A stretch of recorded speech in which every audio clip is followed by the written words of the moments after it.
Here is Danny, and today I am here to tell you that G2A is an amazing company. At least that is what they would like you to think. A leaked email from G2A details how they tried to bribe YouTubers and other outlets to make positive news about them. Saying, and I quote, "We have written an unbiased article about how selling stolen keys on a gaming marketplace is pretty much impossible.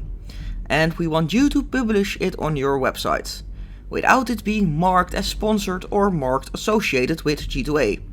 If you are interested, please provide us with the pricing, blah de blah."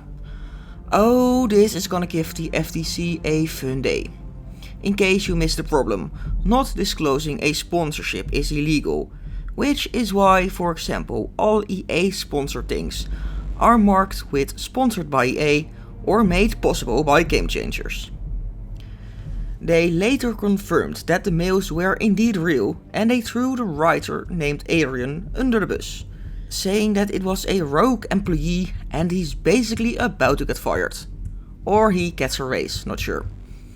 This all started to happen after Mike Ross, from the publisher No More Robots, started to tweet on how G2A has taken sponsored ads on their games, in order to drive more sales towards their site, which means the creator of those games get no money. Even better, Mike was completely unable to turn off the ads on Google. Then making another tweet saying that they rather wish that people who aren't planning on paying the full price for the games to just pirate instead of buying it on G2A, since in neither of the cases they get any money. If anything, people pirating their games cost less money for the devs. But more about that in a second. Later, more studios followed, saying that they rather wish that people would pirate their games instead of buying it on G2A, like the Dutch Flambeer Studios. A few days later, G2A made a response on their website, with their classic dismissive tone, and it turned into an amazing train wreck, saying that Mike never got in contact with them. Of course, Mike provided proof that he did indeed try to get contact with them. The lovely little liars. Then Mike Rose made a petition asking G2A to stop selling indie games, since, like G2A said in the article, they only account for 8% of all sales. Like, duh, of course AAA sells more. It's almost like they have a marketing budget.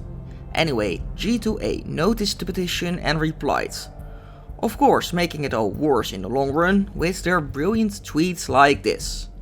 Let's say the petition goes on and G2A decides to stop selling any indie game. Nature abhors a vacuum, sellers would move to the next platform, there's like 20 of them, and eBay and other marketplaces. Sounds good? Yeah. Do you think that if G2A would close down tomorrow, the problem would be non-existent within a month? I love how they call themselves a problem. It's almost like they know. It's amazing. Translation: if we didn't fence stolen goods, someone else will. Even saying at some point that the developers are responsible for the illegal keys circulating on the market, by giving them out to influencers, for example. Sure, I get that like 1 or 2 keys are getting sold, but like one person would suddenly be able to get more than 100 review keys in order to sell them on your site? How can one guy account for more than 55% of all the keys sold for these senders? How does that not automatically get flagged as being shady? Especially considering the game was only available on Steam at that point and had no external ways of acquiring them. Picture on screen is from G2A's excuse page, saying that the senders only sold a bit more than 200 times, and G2A would not influence their business. Then of course saying that indie titles only account for 8% of the sales, and that smaller developers should be happy. But why are the devs so angry? Well, because besides not getting any money per sold key, they might even lose money depending on the way the key was acquired. For example, a popular way of getting a big bulk of keys is credit card theft. They go onto the darknet, buy some credit card info cheaply, and go to town till the limit is reached. by buying keys and games on different places.